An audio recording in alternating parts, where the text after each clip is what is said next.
Hey guys, in this video I will be showing you how to edit coloring pages digitally. I'm going to be using my iPad, but you can do this with any tablet or computer, with or without a stylus or drawing pad.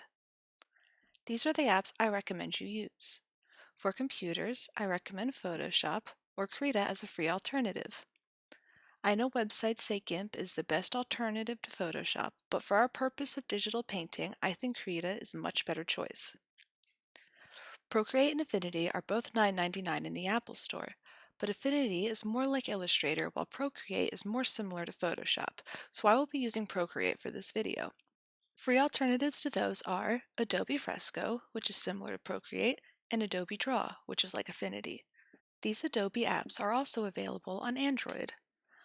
But it doesn't really matter what you use. This tutorial is going to show you the basic principles of digitally editing coloring pages that can be applied to just about any app and hardware.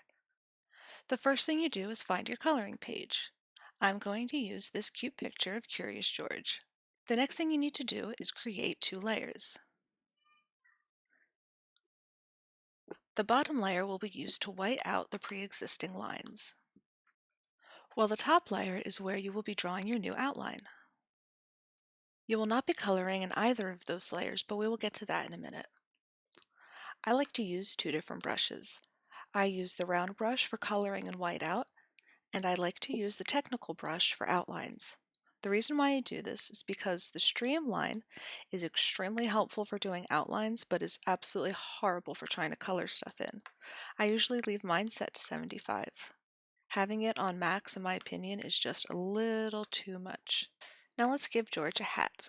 You want to make sure your lines are pretty close in thickness to the other ones so that it looks like it belongs in the picture or that it was already part of the original. Next, you're going to go into your whiteout layer.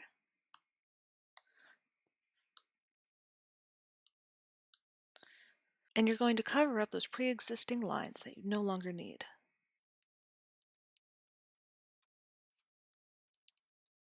Next, we're going to do our coloring layer. This layer we are going to set to multiply. The reason why we do this is so we don't have to worry about staying inside the lines. When you have it set to multiply, the color only sticks on the white. Because of this, you need to make sure you have a white background. You cannot set this over a transparent background or the colors will not look the way you expect them to. Alternatively, you can also use screen to have it stay only on the darker colors, but that's not really important for this. Thank you for watching my video. If you found this helpful, please leave a thumbs up. You can also leave a comment with any requests you have for new tutorials.